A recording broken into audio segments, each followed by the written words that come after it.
The heavy steel door of the processing plant slammed shut, the sound echoing through the cold concrete loading dock like a gunshot.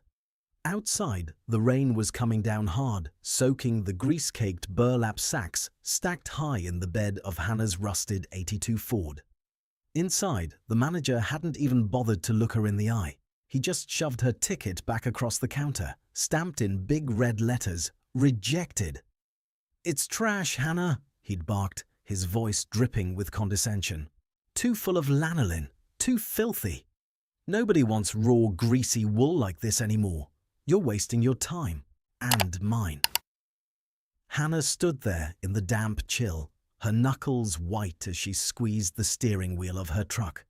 6 months of back-breaking labor, shivering through freezing late winter nights in the barn to help her small flock deliver healthy lambs, had come down to this moment.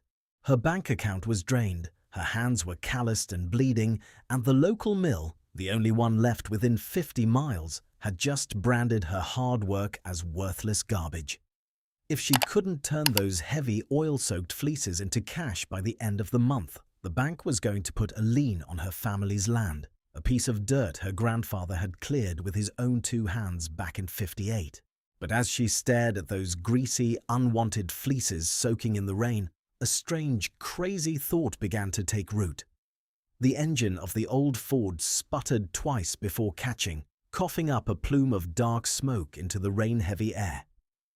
Hannah pulled out of the processing plant's muddy lot, the windshield wipers slapping a slow, rhythmic beat against the glass.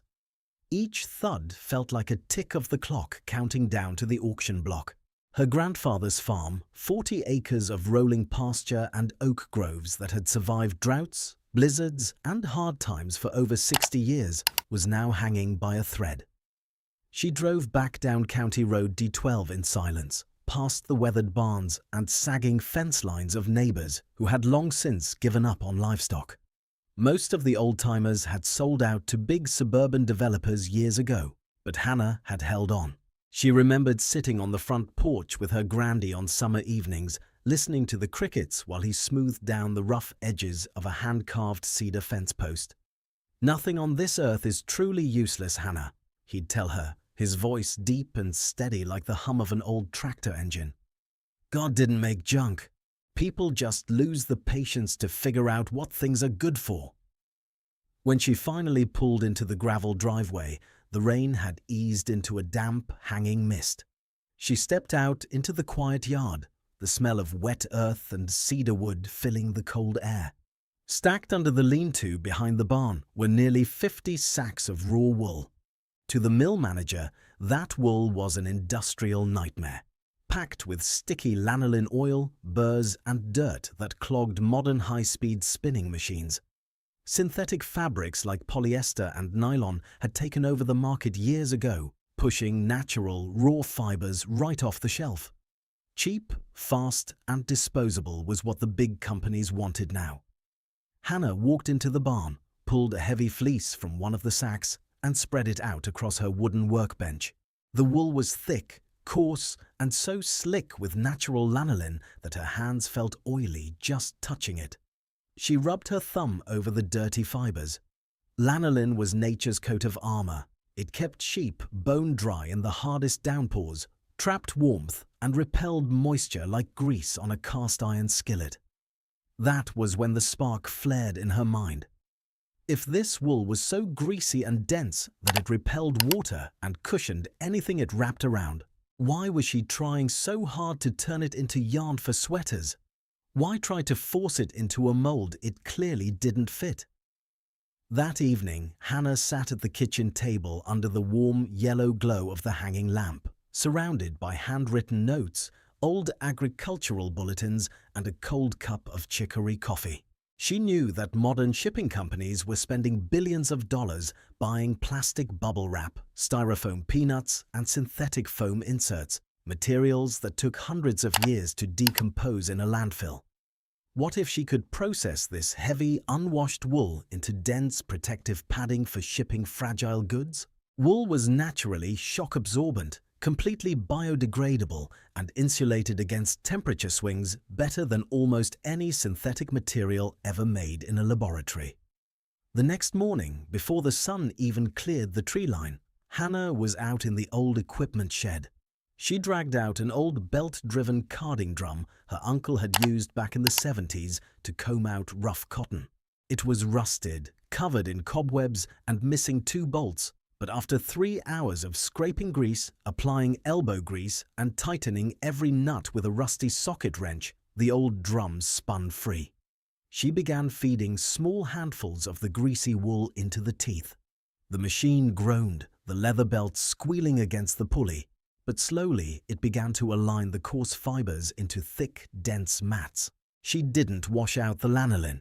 Instead, she left it right where nature put it, allowing the natural oils to bind the fibers tightly together without adding a single chemical. By mid-afternoon, she had produced her first prototype, a thick, felted pad, roughly 2 inches deep, dense enough to cushion a heavy brick and naturally water-resistant. To test it, Hannah took an old glass mason jar, one her grandmother had used for pickling cucumbers decades ago, wrapped it tightly in the wool pad, and tied it with a piece of jute twine. She climbed up into the barn loft, stood right at the edge of the drop, and let it fall 12 feet down onto the hard-packed dirt floor below. The thud echoed through the quiet barn.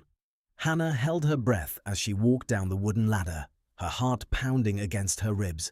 She knelt in the dust, untied the twine, and pulled back the wool layer. The glass jar was completely untouched, not even a hairline crack. A quiet smile broke across her face for the first time in weeks. But proof in a dusty barn was one thing. Getting someone to actually buy it was an entirely different battle.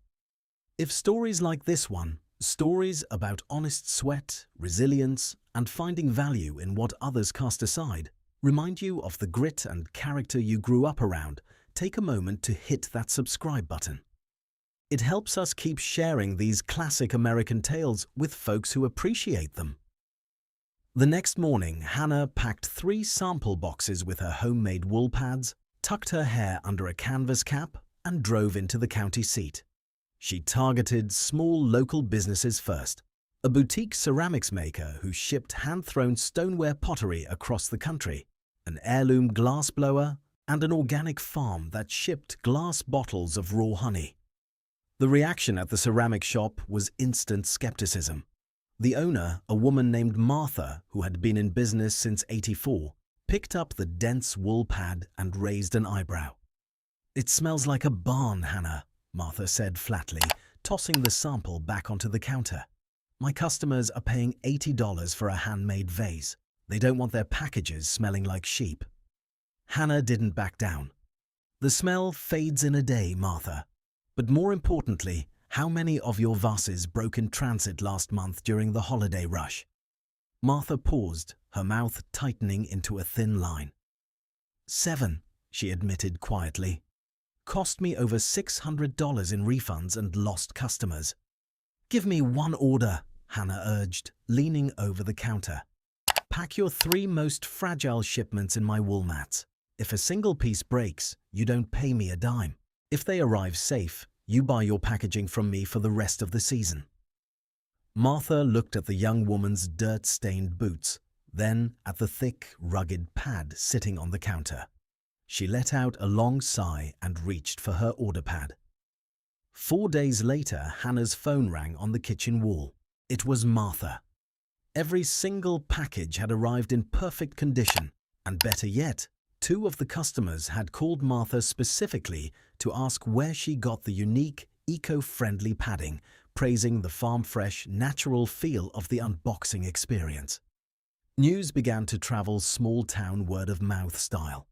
Within 3 weeks, Hannah was supplying packaging mats to 4 local artisan businesses.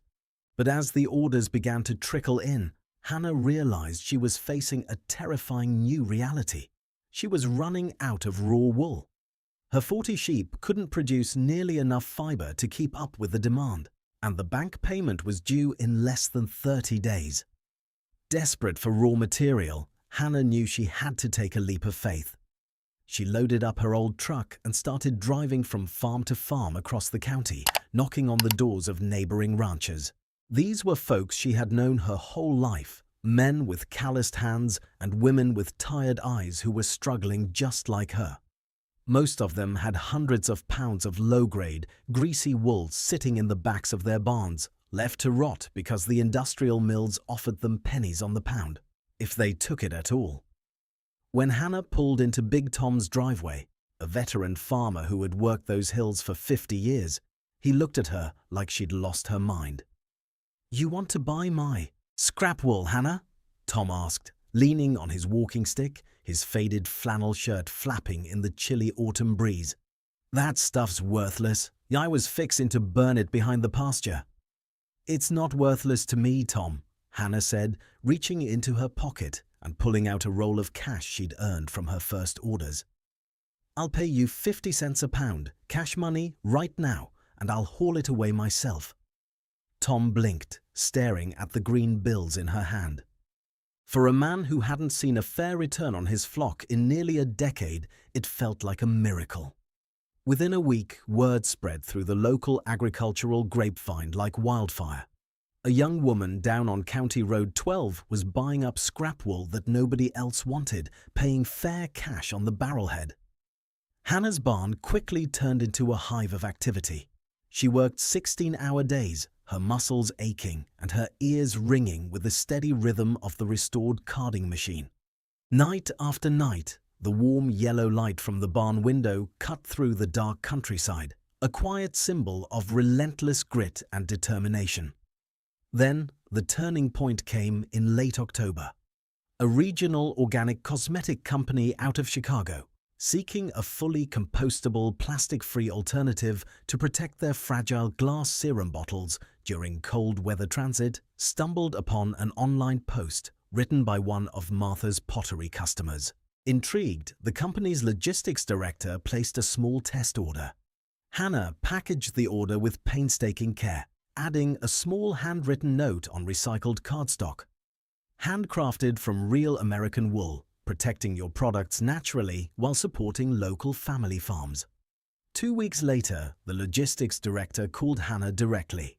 The test shipment had not only survived severe drop tests without a single break, but the wool mats had also insulated the delicate liquids against freezing overnight temperatures during transport. The director didn't just want another small order, he wanted a contract.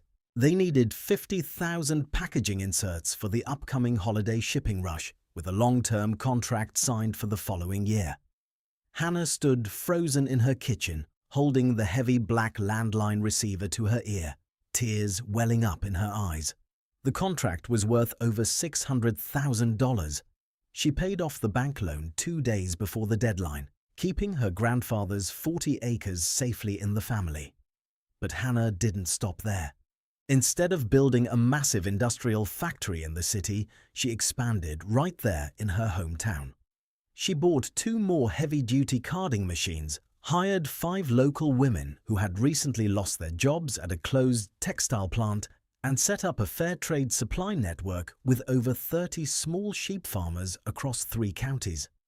If stories like this, where humble ingenuity and community roots outshine corporate assembly lines, bring back a feeling of pride in what hard work can build, go ahead and subscribe to the channel.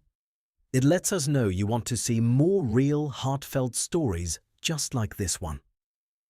A year after her wool was branded as useless trash, the very same mill manager who had stamped rejected on her ticket came driving down her gravel road. He stepped out of his sleek sedan, looking uncomfortably out of place in his polished shoes as he walked into Hannah's bustling barn shop. He watched in silence as local workers carefully processed thick, clean mats of natural wool, stamping them with Hannah's new eco-packaging logo. Large shipping pallets loaded with finished goods were stacked high, ready to be dispatched to major distributors across the country. "Hannah," the manager started, clearing his throat awkwardly, his hands stuffed deep into his pockets. I saw the news in the regional business journal. We've got excess wool inventory at the plant. I was thinking maybe we could work out a supply deal. At a discount." Hannah stopped what she was doing, wiped her hands on her apron, and looked him straight in the eye.